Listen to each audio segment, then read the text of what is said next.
Welcome to the world of science fiction, where extraordinary tales come to life. Enjoy the journey.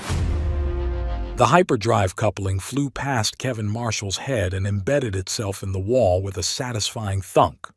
"Missed," he muttered, then immediately regretted speaking as his skull tried to split in half. 3-day-old Draxi whiskey had seemed like a good idea last night. So had going all in with a pair of sevens against Freya Zartan's full house. Kevin pulled himself deeper under the cargo hauler's belly, letting the familiar stink of leaked coolant and burnt rubber ground him. The MS-7 workhorse hadn't flown in 6 months, but its owner insisted it just needed a tune-up. Kevin knew better. The thing needed a funeral and a nice memorial plaque, but work was work, especially when you owed the biggest casino owner on Rusty Paradise 50,000 credits. The spaceport's morning shift had started 2 hours ago, filling the docks with the clatter of loading mechs and the cursing of hungover pilots. Through the gaps in the ship's landing struts, Kevin watched feet pass by, heavy boots of dock workers, the wheeled treads of cargo bots, and then small purple feet in silver shoes that sparkled like they'd never touched real dirt. The feet stopped. "Mister?" Kevin grunted, hoping whoever it was would take the hint. The feet didn't move. "Mister, are you stuck under there?" A child's voice. Perfect. Kevin slid out just enough to see a Velmari girl, maybe 8 years old, staring down at him with enormous violet eyes. Her silver hair caught the harsh dock lights, making it shimmer like mercury. She wore a dress that probably cost more than his monthly rent, if he actually paid rent on the shipping container he called home. "Not stuck," Kevin said. "Working." "Oh." She tilted her head, studying him with the intensity of a scientist examining a new species of mold. "Are you my daddy?" Kevin blinked. The hangover made processing words harder than usual. "What? Are you my daddy?" she repeated, patient as a teacher with a slow student. "I'm looking for my daddy." "Kid, I can barely take care of myself." Kevin held up the expired ration bar he'd been gnawing on. "See this breakfast? This is dinner from 3 days ago." The girl leaned closer, sniffing. "It smells bad. Tastes worse." "So, you're not my daddy? Unless your mom likes broke mechanics who live in shipping containers and shower maybe twice a week, probably not." Most kids would have run by now. This one crouched down, her expensive dress pooling in a puddle of hydraulic fluid. "You smell like engine oil." "That's because I'm lying in it." "I like engine oil." Kevin studied her for a moment. No parent in sight. A Velmari kid in this part of the docks was like finding a diamond in a septic tank. It didn't belong and someone would come looking for it soon. "Where's your mom, kid?" "At her office. She has meetings all morning." The girl picked up a wrench, examining it with genuine interest. "This is heavy." "It's supposed to be. Look, you can't just wander around asking strangers if they're your dad." "Why not?" "Because..." Kevin struggled for child-appropriate reasons. "Because most people are jerks." "Are you a jerk?" "Professionally." She giggled, a sound like wind chimes in a garbage disposal, oddly pleasant despite the circumstances. "You're funny. Mom says humans are dangerous, but you're just dirty." "Thanks for the vote of confidence." Kevin slid back under the ship. Maybe if he ignored her, she'd leave. He reached for the plasma cutter, finding it exactly where he'd left it, which meant the dock thieves were slacking. The girl's face appeared upside down in his peripheral vision, silver hair hanging like a curtain. "What are you doing?" "Trying to convince this piece of junk it's still a spaceship." "Is it working?" "About as well as my life choices." She laughed again. Kevin found himself almost smiling before remembering smiling hurt his face. He'd lost track of how many humans had passed through the docks that morning, but this kid had stopped at his bay. Why? "What's your name, kid?" "Celine." "What's yours?" "Kevin." Kevin's a boring name. It matches my personality. Celine sat cross-legged on the grimy floor, apparently unconcerned about her expensive dress. She watched him work with the focus of someone 3 times her age, occasionally asking questions that weren't entirely stupid. When he explained why the coupling needed replacement, she nodded like she understood. 20 minutes passed before Kevin heard the distinctive click of expensive heels on metal decking. He knew those shoes. They'd kicked him out of the Purple Luck at 3 a.m. Celine! The voice could have frozen plasma. Kevin considered staying under the ship until the danger passed, but Celine grabbed his sleeve. "That's my mom," she whispered, like they were co-conspirators. "I figured." Freya Zartan rounded the cargo hauler like a warship engaging an enemy target. Where her daughter was all soft edges and curious eyes, Freya was sharp angles and barely contained fury. Her purple skin had an undertone of red that Kevin suspected wasn't natural to her species.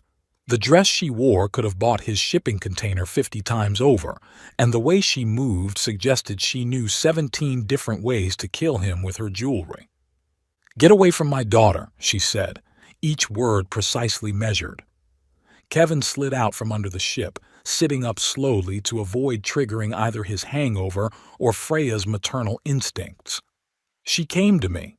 Something about looking for her dad?" Freya's jaw tightened. "Celine, we've discussed this. He's nice, Mom. He let me hold his wrench." "That's not—" Freya pinched the bridge of her nose, a gesture Kevin recognized as universal across species. "Mr. Marshall, I apologize for my daughter's intrusion. You remember my name. I'm touched. I remember everyone who owes me 50,000 credits. Technically, it's 49,800 interest." "Right." Celine tugged on her mother's dress. "He smells right, Mom." "Humans all smell like sweat and poor decisions," Freya said, then caught herself. "No offense." "None taken. It's accurate." Freya grabbed Celine's hand, but the girl planted her feet. For someone so small, she had impressive stubborn skills. "I want to stay with Kevin." "Absolutely not." "But Mom, we're going home." Freya's voice carried a warning that would have sent grown men running. Celine just crossed her arms. Kevin knew he should let them go, should go back to his hangover and his broken ship and his mounting debts. Instead, he heard himself say, "She wasn't bothering me." Freya turned those violet eyes on him, and Kevin understood why she owned half the casinos on Rusty Paradise. This was a woman who calculated odds like breathing and never bluffed without a winning hand. "Mr. Marshall," she began, then stopped. Something flickered across her face, desperation quickly smothered by control. "How much do you know about Velmari biology? Purple skin, silver or white hair can drink most species under the table. Why?" Freya glanced at Celine, who was now examining the cargo hauler's landing strut with intense focus. "We need to talk. Privately. I'm working. I'll pay your hourly rate." "You don't know my hourly rate. 17 credits, which you inflate to 25 for off-worlders and 30 for anyone wearing a suit." Kevin revised his estimation of her. "It's 35 for casino owners." "Fine." She pulled out a credit chip, transferring funds with a gesture that suggested 35 credits meant less to her than the lint in Kevin's pocket meant to him. "Celine, stay here. Don't touch anything." "Can I touch the wrench?" "Fine." Kevin led Freya to the excuse for an office at the back of his repair bay, a converted storage closet with a desk made from an old blast door and 2 chairs that didn't match in any conceivable way. The walls were covered in work orders, most stamped with "overdue" in aggressive red letters. Freya sat in the less questionable chair without being asked. "My daughter is dying." Kevin paused in the act of pouring himself 3-day-old coffee. "Excuse me?" "Not immediately. She has 2 months. Less, if I can't find what she needs." "Which is—" "A father." Kevin set down the coffee pot very carefully. "Lady, I don't know what you've heard about human reproduction, but not biological, emotional, psychological. Freya's hands clenched in her lap, the only sign of strain in her perfect composure. Velmari children require dual parental bonds for proper neural development. Without a paternal connection by age 9, their synaptic networks begin to dissolve. That seems like a significant evolutionary flaw. It worked fine when we stayed on our home planet and paired for life. Bitterness crept into her voice. Less well for those of us who thought we could have everything. Kevin leaned against his desk. So get her a dad. You're rich, beautiful, and only moderately terrifying. Should be easy. I've tried. The admission seemed to physically hurt her. Actors, suitors, even other species with telepathic abilities. Celine can sense insincerity at a molecular level. Every attempt has failed. And now she's wandering the docks asking random humans? She's desperate. We both are. Freya looked at him directly. She's asked 17 humans this morning. You're the first one she didn't immediately walk away from. Lucky me. Mr. Marshall, Kevin, I know you have no reason to help us, but would you consider spending time with her, just for a few days? Maybe whatever she sensed in you will fade, and she'll move on to someone more suitable. Kevin thought about his debts, his empty credit account, the breakfast that used to be dinner. Then he thought about the kid outside, examining his tools like they were treasure. What's in it for me? Your debt. I'll erase it. All 50,000? 57,000 with interest. You said 50. That was an hour ago. Kevin rubbed his face. His hangover was getting worse, which shouldn't have been possible. I don't know anything about kids. Neither did I. We learn. Through the small window, Kevin could see Celine had managed to get grease on her face already. She was grinning at something, probably the rust patterns on the hauler's hull. When was the last time anyone had smiled in his repair bay? 3 days, he said. I'll hang out with the kid for 3 days. Then she realizes I'm boring and moves on. Deal. Freya stood, smoothing her dress. Don't let her die, don't teach her anything illegal, and don't feed her after midnight. What happens after midnight? Nothing. She just gets cranky. Freya moved toward the door, then paused. She's all I have, Mr. Marshall. I built an empire, conquered this miserable planet's economy, and none of it matters if I lose her. No pressure, though. None at all. When they returned to the bay, Celine had somehow dismantled part of the landing strut's hydraulic system. She looked up, grease smeared across her purple cheeks like war paint. I fixed it. Kevin examined her work. She'd actually identified the problem, a blocked valve that had been causing pressure buildup. How did you know to do that? It was making a weird noise. She demonstrated with a concerning gurgle whistle. So I figured something was stuck. Your daughter just saved me 2 hours of diagnostic work. Freya sighed. Of course she did. Celine, we're going… Actually, Kevin interrupted, I could use an assistant today, if that's okay with you. Celine's entire face lit up. Really? Can I, Mom? Please? Freya looked between them, calculating odds again. Fine, but I'm picking you up at 6, sharp. We'll be here, Kevin said, probably covered in grease. I assumed as much. She kissed Celine's forehead, somehow avoiding the grease stains. Be good. Don't break anything expensive. Define expensive, Celine said. She's definitely your kid, Kevin muttered. After Freya left in a cloud of expensive perfume and thinly veiled threats, Kevin looked down at his new assistant. First rule of the shop. Everything here can hurt you if you're stupid about it. So don't be stupid. Exactly. Second rule. The customer is always wrong, but we pretend they're right until they pay. That seems dishonest. Welcome to business, kid. He handed her a rag. Now let's see if you can fix the rest of this flying disaster while I nurse my hangover. Celine took the rag solemnly, like accepting a sacred trust. Kevin? Yeah? Thanks for not lying to me. About what? About being my dad. Everyone else lied. They said yes but didn't mean it. You said no and meant it. Kevin felt something twist in his chest that had nothing to do with expired rations.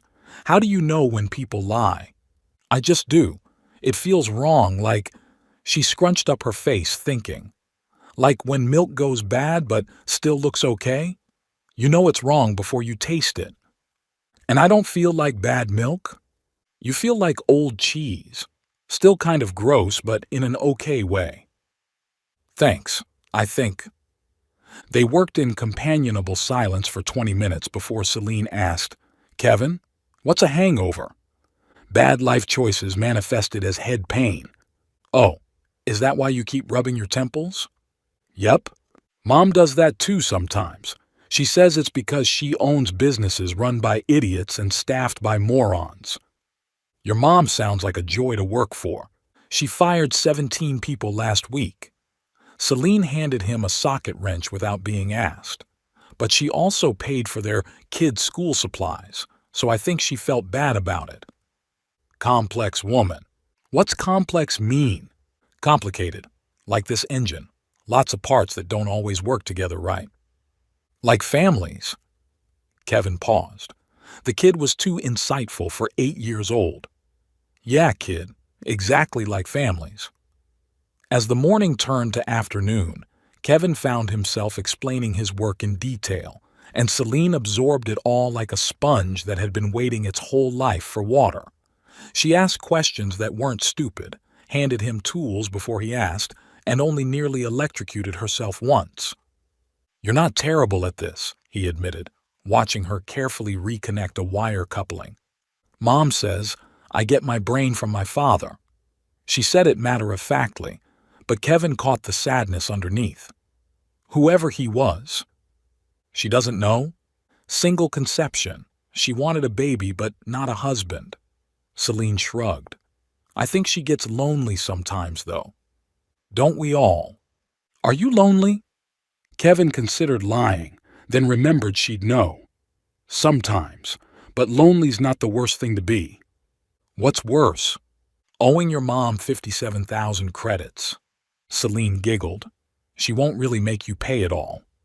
How do you know? Because she was smiling when she left. Your mom doesn't smile. She does when she thinks no one's looking. Celine connected the last wire.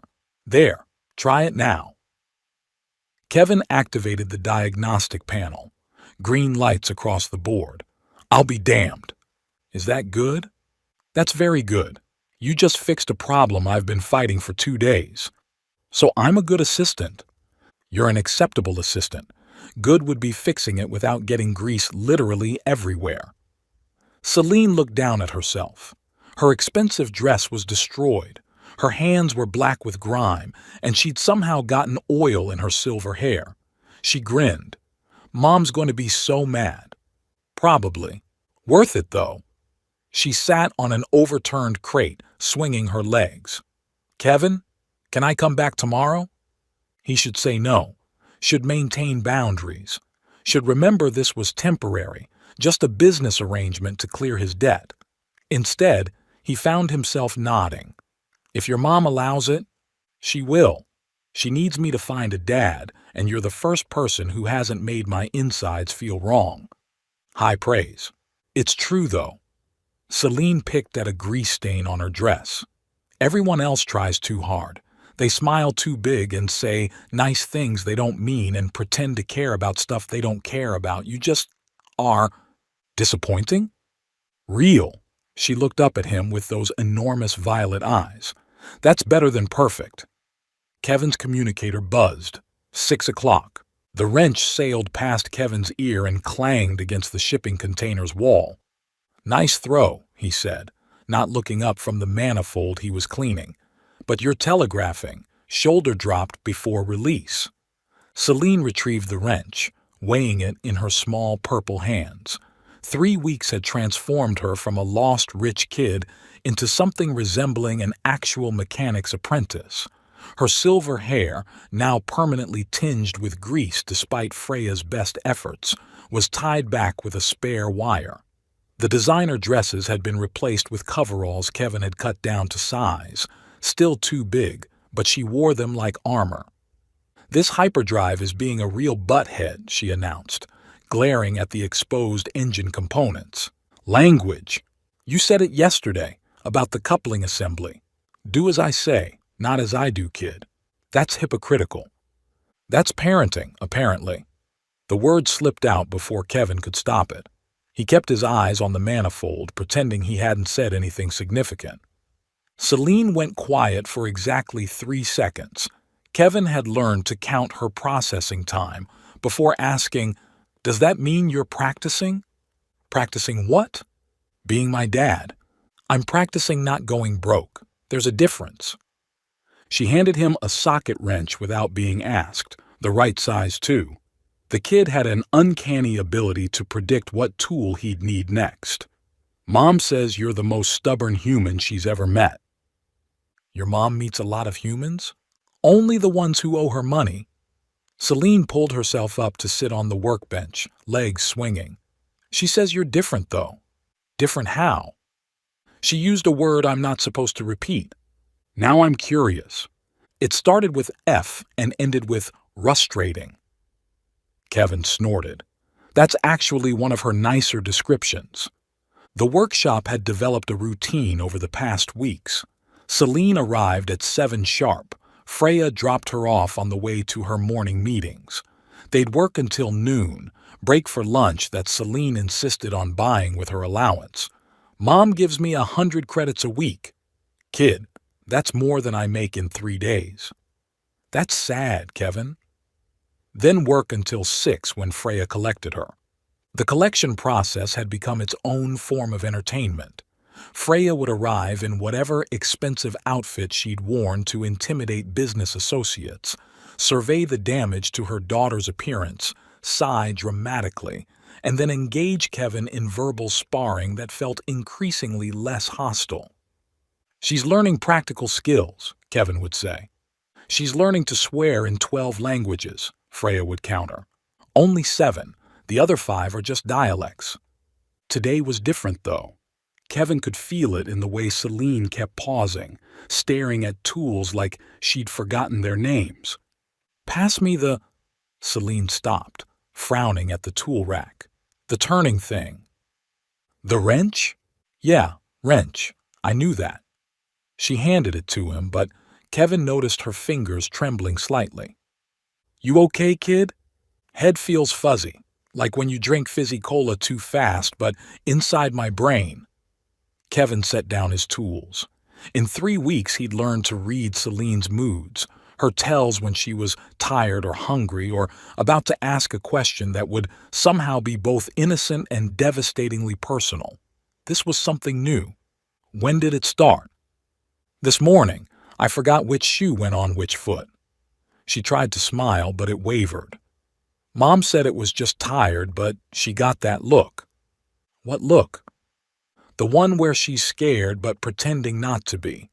Like when the health inspector came to the casino and found that thing in the kitchen." "What thing?" "I'm not supposed to talk about the thing."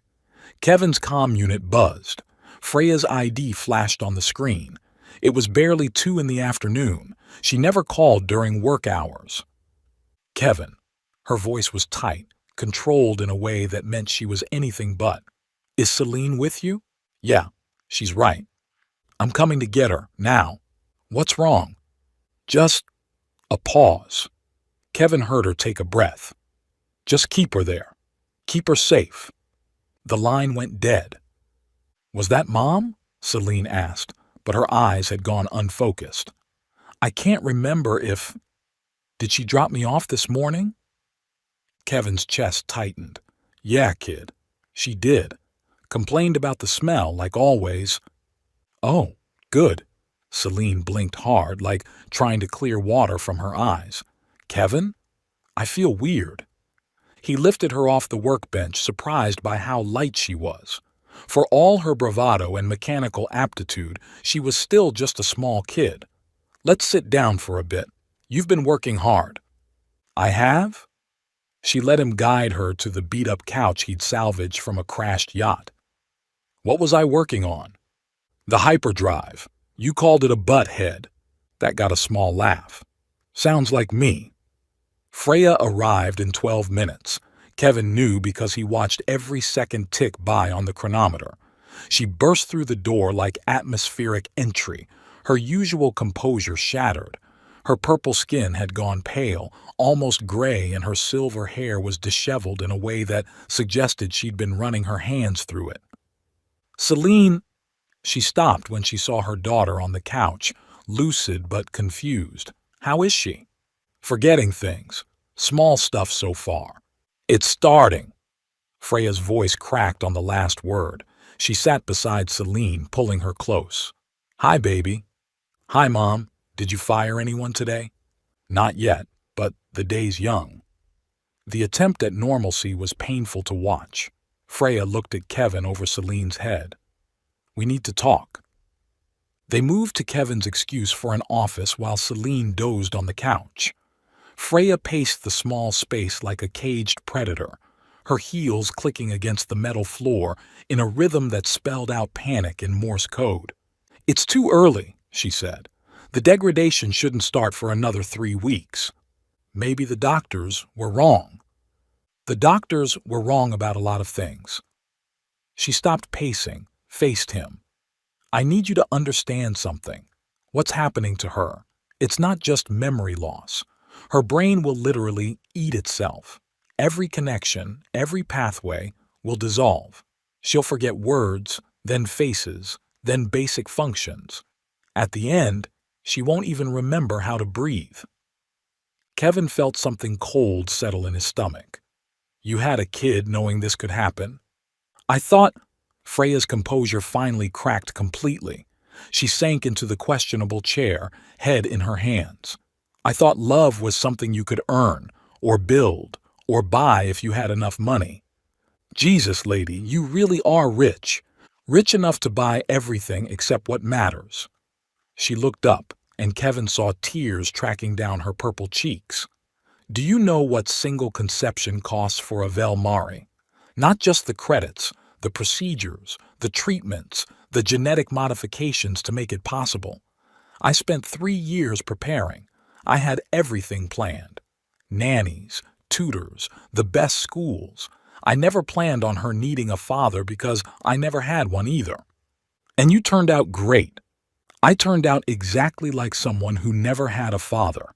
The bitter self-awareness in her voice was sharp enough to cut. Controlling, emotionally stunted, and convinced money could solve everything. Kevin found himself sitting on the edge of his disaster of a desk. Why me? Of all the humans she could have approached? I don't know.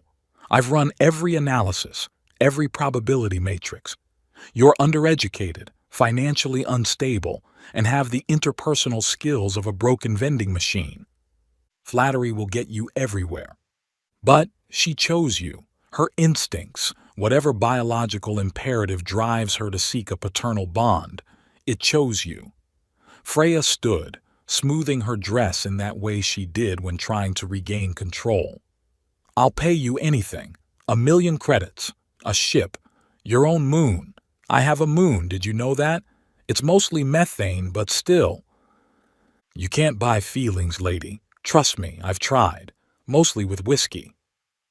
Then what do you want? Kevin thought about the question. Really thought about it, which was rare for him. What did he want? 3 weeks ago, he'd have said to clear his debts and maybe upgrade from expired rations to merely stale ones. Now, I want the kid to be okay, he admitted. That's it. Freya stared at him. You mean that? Apparently. She was right about you. You don't lie even when the truth is inconvenient. Lying takes too much energy. I'm already tired. A crash from the workshop interrupted them. They rushed out to find Celine standing by the tool rack, wrenches scattered across the floor, her small hands shaking. I couldn't remember which one was which, she said, voice small. They all looked the same. Kevin knelt beside her, started picking up the tools. That's okay. Sometimes I forget too. No, you don't. Yesterday I forgot my own middle name for 10 minutes. What is your middle name? See? Still can't remember. That got a tiny smile. Celine helped gather the wrenches, but Kevin noticed she handled them like foreign objects instead of the familiar tools she'd been using for weeks. Mom? Celine looked at Freya. Am I sick? A little, baby, but we're going to fix it. Can Kevin fix it? He fixes everything. Freya's voice caught. We're going to try. They were interrupted by the workshop's entrance alert. Kevin had installed it after a parts dealer tried to repo his welding equipment at 3 a.m. Through the grimy window, he could see a transport that screamed corporate money. Clean lines, no visible weapons which meant they were hidden, and a corporate logo that made Freya go rigid. Genetic Holdings, she whispered. Friends of yours? They funded the single conception research. Her hands clenched. I thought the contracts were sealed. The transport's doors opened with hydraulic precision. 3 people emerged. 2 security types who moved like they had military training and expensive augmentations, and a woman in a suit that probably cost more than Kevin's entire workshop. She was human, mid-40s, with the kind of aggressive professional styling that suggested she ate interns for breakfast and picked her teeth with their bones. Director Haas, Freya said when the woman entered without knocking. Miss Zartan. Haas's voice was like ice over steel. We need to discuss your breach of contract. There's no breach. All agreements were fulfilled. Section 47, subsection 12C. Haas pulled out a data pad projecting legal text into the air. All biological materials resulting from funded research remain property of Genetic Holdings Corporation. That's talking about lab samples. It's talking about any biological materials, including offspring. Kevin stepped forward. Are you seriously trying to claim ownership of a child? Haas turned her attention to him, cataloging and dismissing him in one glance. And you are. The guy telling you to get out of his workshop. Ah, the surrogate father figure. She said it like diagnosing a disease. We're aware of Miss Zartan's attempts to circumvent her daughter's biological limitations. Quite creative, if ultimately futile. She's not a limitation, Kevin said. She's a kid. She's proprietary technology. Haas gestured to her security. The child comes with us. She's my daughter. Freya moved between them and Celine, who was watching with wide, confused eyes. She's our patent. Haas's smile was all teeth, no warmth. Check your contracts, Miss Zartan. You were so eager for our funding, you signed away rights you didn't even know you had. One of the security guards stepped forward. Kevin grabbed a torque wrench, not much against military-grade augmentations, but satisfying to hold. Kevin? Celine's voice was small, scared. Why is the mean lady yelling at Mama? Because some people see kids as things instead of people. That's dumb. Yeah, kid, it really is. The security guard reached for Celine. Several things happened very fast. Freya threw a punch that would have been impressive if the guard hadn't been expecting it. He caught her wrist, twisted it behind her back in one smooth motion. Kevin swung the torque wrench, which the second guard blocked with augmented reflexes that made the motion look lazy. And Celine, small, confused, frightened Celine, bit the first guard's hand hard enough to draw blood through his tactical glove. Little brat! The guard shook her off, raising his hand. Kevin didn't remember moving. 1 second he was being held by the second guard. The next he was between Celine and the raised hand, taking the hit across his jaw. The pain was immediate and familiar, not his first time being punched by someone with enhanced strength. Touch her again, he said, spitting blood, and I'll take you apart with tools you don't even know the names of. Dramatic, but unnecessary, Haas said. She hadn't moved during the altercation, just watched with clinical interest. We're not monsters, Mr. Marshall. We simply want what we're owed. She's 8 years old. She's a breakthrough in genetic engineering worth approximately 600 million credits. Haas tilted her head. Would you like to know why she's dying? Shut up, Freya said. The neural degradation isn't a flaw, it's a feature. Built-in obsolescence to prevent unauthorized breeding of the enhanced genetics. We never intended the subjects to reach reproductive age. The workshop went very quiet except for the sound of Celine's rapid breathing. You're saying, Kevin said slowly, you design children to die? We design products with limited lifespan. The fact that they look like children is incidental. Kevin set down the wrench very carefully. If he didn't, he was going to do something that would end with him in prison or dead. Get out. We'll be back with proper authorization, Haas said. The local magistrate is very understanding about contract law. Enjoy your remaining time with the prototype, Miss Zartan. We'll take excellent care of her, for as long as she lasts. They left with the same precision they'd arrived, leaving behind the smell of corporate efficiency and moral bankruptcy. Freya collapsed into a chair, cradling the wrist the guard had twisted.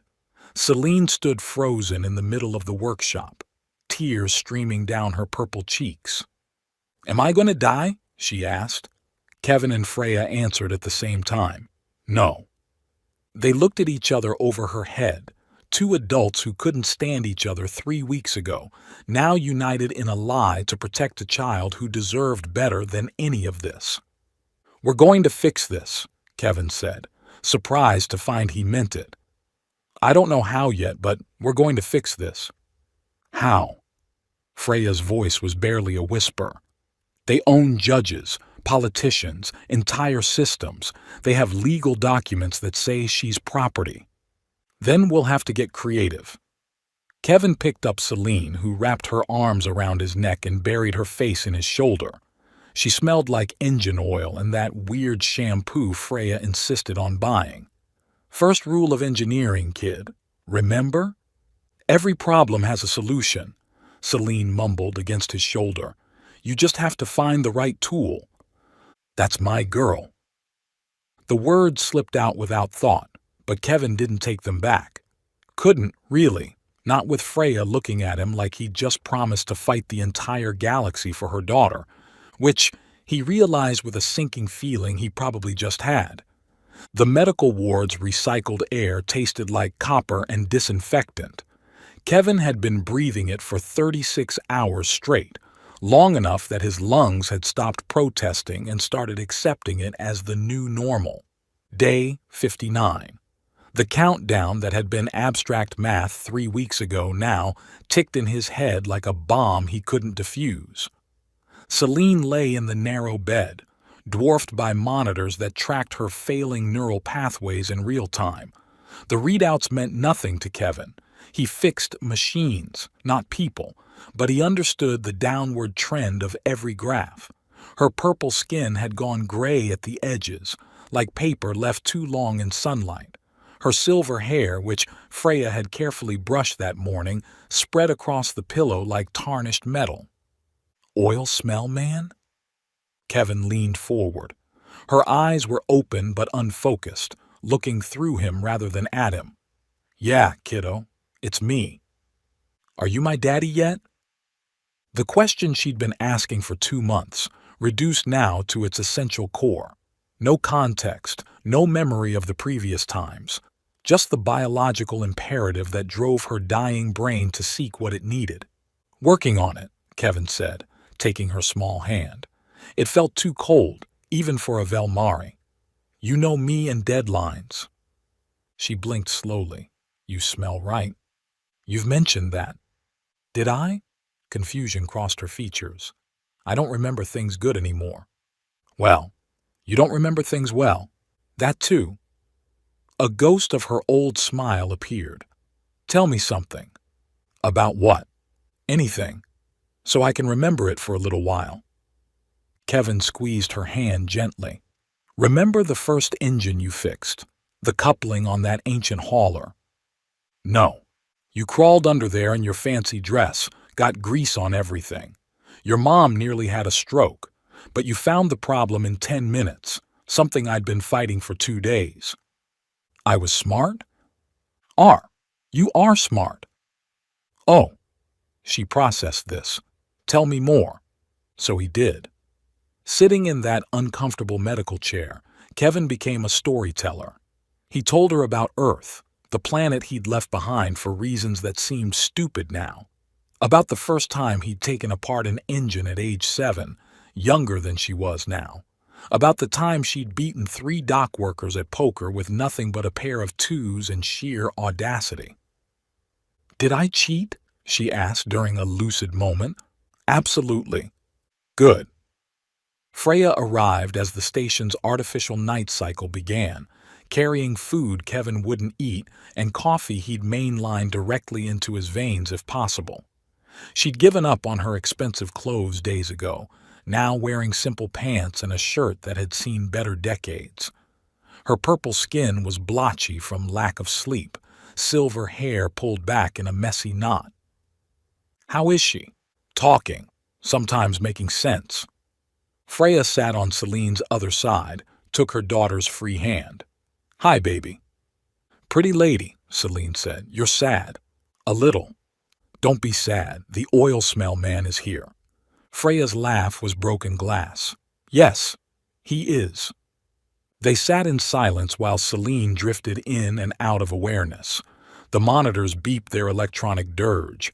Somewhere in the corridor, someone was arguing with a vending machine, life continuing while theirs hung suspended. 23 hours, Freya whispered. I know. The doctors want to start palliative care. Tell the doctors to go. Kevin caught himself. Tell them no. Kevin. Freya's voice carried a weight that threatened to break them both. Maybe we should. No. He met her eyes across their daughter. And when had he started thinking of Celine as theirs? We don't give up. Rule number 1. That's not rule number 1. Rule number 1 is everything can hurt you if you're stupid about it. That's workshop rule number 1. Life rule number 1 is we don't give up. When did you become an optimist? About 5 minutes ago. I'm trying it out. Feels weird. Celine stirred between them. Are you married? What? They said in unison. You sound married. All that arguing but still holding hands. Kevin looked down. Somehow his free hand had found Freya's across Celine's blanket. Neither of them pulled away. We're not married, baby, Freya said. We're just worried about you. Oh. Celine's eyes started to close again. You should get married. Then I'd have both. She drifted off, leaving Kevin and Freya holding hands in the dimmed medical lighting, neither willing to be the first to let go. She's not wrong, Freya said finally, about the arguing part. We're good at it. Practice makes perfect. She shifted her grip, interlacing their fingers. I need to tell you something. If it's about more corporate contracts, it's about you. Kevin waited. I had you investigated when Celine first chose you. Freya stared at their joined hands. Kevin Marshall, enlisted at 18, rose through the ranks faster than anyone in Earth Alliance history. Medals of Valor, commendations for creative problem-solving, 3 separate planets wanting to give you honorary citizenship. Ancient history. You saved 43,000 people at Saturn's rings. I fixed a navigation system. Anyone could have. No one else did. No one else saw the solution. She looked up at him. You're not a nobody who fixes ships, Kevin. You're a hero who chose to disappear. Heroes don't leave their dying wives for a deployment they could have refused. The words hung in the air like a confession at gunpoint. Kevin hadn't meant to say them, hadn't told anyone about Emily, about the cancer that ate her while he was playing soldier in someone else's war. She told me to go, he continued, unable to stop now that the seal was broken. Said duty mattered, said she'd be there when I got back. She wasn't. Kevin. I came back to a folded flag and her wedding ring in a box. Couldn't stay on Earth after that. Couldn't be Admiral Marshall, hero of anything. So I ran. Ended up here, fixing broken things because I couldn't fix the one thing that mattered. Freya's grip on his hand tightened. You're fixing her. Am I? Because from where I'm sitting, she's dying and I'm useless. You're here. That's not useless. Here's not enough. It's everything. Freya stood, moved around the bed to stand beside him. You want to know why I had her? Really? Kevin looked up at her. I was dying inside. All that money, all that success, and I felt nothing. Empty, like a machine going through motions. I thought a child would fill that void, give me purpose. She touched Celine's forehead gently. I was right, but also completely wrong. She didn't fill the void. She showed me I'd been looking at it wrong. The emptiness wasn't something to fill. It was space waiting for the right people. Poetic. Shut up, I'm being vulnerable. But she was almost smiling. My point is, you're not useless. You're exactly what she needed, what we both needed. A bitter mechanic with authority issues? A real person who doesn't pretend things are fine when they're not. Freya sat on the arm of his chair, a gesture more intimate than any they'd shared. Someone who teaches her to cheat at cards and fix engines and live honestly even when honesty hurts. You forgot the swearing in multiple languages. That too. They sat together, watching Celine breathe. Each inhale a small victory, each exhale a reminder of time running out. Hour 23. The monitors started screaming. Celine convulsed, her small body rigid as her neural pathways fired randomly, desperately trying to maintain connections that were dissolving. Kevin held her shoulders while Freya hit the call button, but they both knew no doctor could fix this. Daddy? Celine's voice was tiny, lost. Daddy, where are you? Right here, kiddo. I'm right here. I can't see. Everything's dark. Kevin looked at the monitors. The neural degradation had accelerated. According to the readouts, she had minutes, maybe less. Freya, he said quietly, clear the room. What? Trust me. Get everyone out. She stared at him for a heartbeat, then moved. Kevin had never seen her use her authority so bluntly, but within 90 seconds the medical ward was empty, except for the three of them. Kevin pulled Celine into his arms, cradling her against his chest. She weighed nothing, this child who'd carried such impossible burdens. Celine, listen to my voice, okay? Just my voice. Scared. I know. But I'm here. I'm not going anywhere. He felt Freya's hand on his shoulder, grounding him. You know what, Celine? The words came from somewhere deeper than thought, deeper than planning. I've screwed up everything in my life. My marriage, my career, my credit score. But you? You're the one thing I somehow didn't screw up. You want to know if I'm your daddy? Yeah, I am. I have been since you walked into my shop and said my coffee maker looked like a robot's butt. A tiny laugh, barely breath. You're my kid, my apprentice, my friend. You're my daughter, and I'll fight anyone who says otherwise. You made me remember how to feel things other than anger and regret. You made me want to be better, not for medals or recognition, but because you deserved better. You are the best thing that ever happened to me, and if these genetics of yours need to hear it, then listen up. I am her father. I choose her. I claim her. She is mine, and I am hers, and that's not changing. The monitors went quiet. Then, a single, steady beep. Celine's eyes opened, clear for the first time in days. Daddy? Yeah? Your breath smells like old cheese. Kevin laughed, crying at the same time, holding her tight while Freya wrapped around them both. The three of them a knot of relief and disbelief and something that might have been family. That's my girl. The next 12 hours passed in a blur of tests and readings and doctors who couldn't explain what had happened, but confirmed it was real. Celine's neural pathways hadn't just stabilized. They were strengthening, building new connections at a rate that defied medical understanding. "It's impossible," Dr. Arnold said for the fifth time, staring at the scans. "Impossible's just another word for haven't figured it out yet," Celine said from her bed, where she was teaching Kevin a card game she'd invented that seemed to have no rules except Celine wins. "That's not how science works," the doctor protested. "That's how my dad says it works." Kevin tried not to grin. Failed. They were interrupted by alarms. Not medical, this time. Security. Through the window, Kevin could see transport ships landing in the hospital's emergency bay. Military transports. "They came back," Freya said, her face going pale.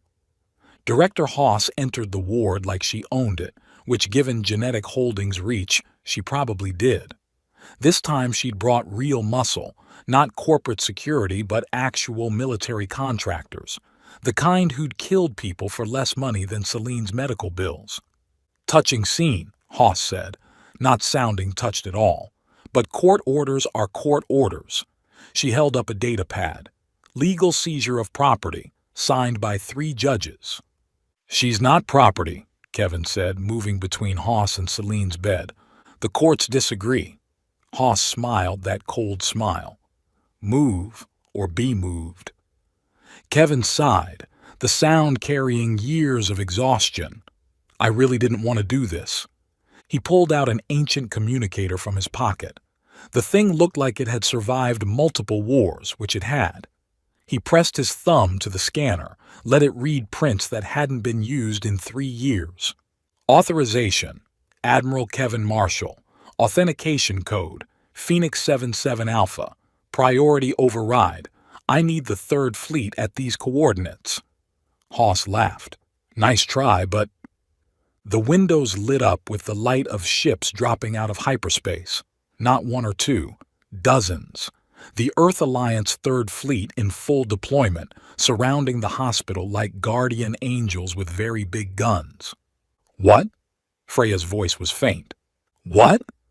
Celine's was delighted. "Hello, Admiral," a voice came through the communicator.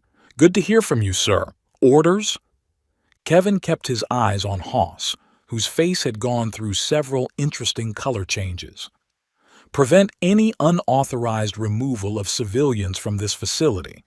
Anyone tries to take my daughter, introduce them to Newton's laws of motion, specifically the one about equal and opposite reactions." "Understood, sir. 3rd Fleet standing by." The room was very quiet except for Celine bouncing on her bed chanting, "My dad has spaceships. My dad has spaceships." "You're Admiral Marshall," Haas said slowly, "the butcher of Saturn's rings." "I prefer creative problem solver, but yeah. You own 3 planets." 4, actually. The Prilaxians gave me 1 last year as a thank you. I keep forgetting about it. You've been living in a shipping container, fixing broken haulers, owing money to a casino. It's called a sabbatical. Freya found her voice. "You're rich? Ish? Rich-ish. I don't really check the accounts. You ate expired rations. They're not that bad once you get used to them." "Daddy, we ate expired food when you own planets?" "Character building." Haas backed toward the door, her security detail looking significantly less confident with warship targeting lasers painting the building. "This isn't over." "Yeah, it is." Kevin's voice dropped to something darker, something that reminded everyone he hadn't gotten those medals for being nice. "Your company designed children to die. You called them products. You tried to take my kid. So here's what's going to happen. You're going to void all contracts with Miss Zartan. You're going to delete any data related to Celine, and you're going to forget she exists. Or I'll remember I'm very good at making problems disappear. Creatively." Haas left, quickly. The room stayed quiet for a long moment before Celine said, "Dad?" "Yeah? That was so cool. Language. You said ass 12 times yesterday. Do as I say, not as—" He stopped. "Actually, you know what? Say whatever you want. You earned it." Freya was staring at him. You gave up everything to live in poverty. Not poverty, simplicity. You're insane. Probably. I think I love you. Kevin blinked. That escalated quickly. I'm a decisive woman. She grabbed his collar, pulled him down, and kissed him. It was messy and awkward and perfect. EW. Celine covered her eyes. My parents are being gross. Kevin pulled back, grinning. Parents? Well, yeah. Mom's mom and your dad. That makes you parents. Basic math. Can't argue with math, Freya said, straightening Kevin's collar. So we're keeping her? Kevin asked. We're keeping each other, Freya corrected. All of us. Celine looked between them. Does this mean we can live somewhere with actual walls? I like my shipping container. Kevin, fine, walls, but I'm keeping the workshop. Deal. They were interrupted by Dr. Arnold's, who looked overwhelmed. The fleet is asking if they should maintain position. Kevin thought about it. Yeah, for another hour. Let Hoss sweat a bit. You're evil, Freya said appreciatively. I learned from the best. He looked at Celine. She cheats at cards. I learned from you. Vicious cycle. They bickered and laughed and planned a future that none of them had expected. A failed admiral, a lonely billionaire, and a girl who'd found her family in the strangest possible way. Outside, the Third Fleet held position, protecting the impossible thing that had happened in a run-down medical ward. 3 broken people had become whole. 1 year later, from the personal journal of Celine Marshall Zartan, age 9 years, 11 months, dear future me. Mom says I should write this down so I never forget how our weird family happened. Dad says it's evidence for when I'm in therapy. They're both probably right. So here's the story of how I got 2 parents who shouldn't work together but totally do. I'm writing this from our actual apartment, with real walls, not shipping container walls like Dad wanted to keep. It's on the nice side of Rusty Paradise, the part where the buildings don't leak when it rains and the elevators work more than half the time. Dad complained for 3 months about soft living, until Mom pointed out his workshop in the basement is bigger than our old container. Now, he practically lives down there. Today was special because Mom let me help with the baby's room. Yeah, you read that right. Future me. I'm gonna be a big sister. Mom's been pregnant for 6 months, and Dad's been reading every parenting book in the galaxy. Yesterday I caught him practicing diaper changing on my old stuffed bantha. He made me promise not to tell Mom, but she already knows because she has cameras everywhere. Casino owner habits die hard. Celine, stop writing and come help me with this crib, Dad called from the nursery. The instructions are in Draxi and I'm pretty sure they're telling me to sacrifice a goat. They don't even have goats on Drax, I called back, but went anyway. The nursery was chaos. Dad had parts spread everywhere, sorted by size instead of function. Mom stood in the doorway, her purple skin glowing that weird way pregnant Velmari do, trying not to laugh. It's been 3 hours, she said. It's been 2 hours and 47 minutes, Dad corrected, holding something that might have been a support beam or possibly a decorative element. And I've almost figured out which end is up. The instructions are upside down, I pointed out. Dad flipped them. Oh, that makes more sense. Mom shook her head and rubbed her belly. Your sibling is doomed. Hey, I kept Celine alive, Dad protested. I kept myself alive. You just taught me illegal stuff. Allegedly illegal. Nothing was ever proven. We worked on the crib for another hour. Dad and I did the building while Mom supervised, which meant she sat in the rocking chair and told us we were doing it wrong. She was usually right, but we ignored her on principle. Tell me again why you didn't mention the whole Admiral thing, I asked, fitting piece A into slot B, or possibly piece B into slot A. Draxi engineering is weird. Dad sighed. He'd been getting this question a lot lately. Because being rich and important never made me happy. You know what does? If you say, teaching me to weld, teaching my kid how to use a welding torch while her mom yells at both of us about safety regulations. "I heard that," Mom called out, right on cue. "We love you too," I yelled back. "This is our routine now. Dad teaches me something dangerous. Mom pretends to disapprove while secretly being proud, and I get to be the kid with the coolest parents in my school." Last week for show and tell, I brought in a hyperdrive coupling I'd fixed myself. Trisha brought her pet rock. I won. The crib finally came together, only slightly crooked. Dad said it gave it character. Mom said it gave her anxiety. They compromised by letting me reinforce the joints with my junior welding kit. "So," I asked while working, "have you picked a name yet?" They exchanged that look, the one that meant they'd been arguing about it for weeks. "Your father wants to name him after a tool. Socket is a perfectly good name. We're not naming our son Socket. What about Ratchet?" "Kevin." "Torca?" "Kevin." I laughed so hard I nearly dropped the welding torch, which made Mom shriek, which made Dad grab the fire extinguisher, which was unnecessary but hilarious. This is my family, future me. We eat dinner together every night. Takeout, because Dad burned the kitchen again last Tuesday trying to improve the stove. Mom runs her casino empire from her home office while growing a tiny person. Dad fixes things in his workshop and teaches at the technical school twice a week. Turns out retired admirals make good professors. Who knew? And me? I'm the kid who found her dad by walking through the docks asking strangers. We're weird. Mom's Velmari, Dad's human, and my little brother will be whatever happens when you mix purple and pink. Dad still owns 4 planets he never visits. Mom still has more money than some governments.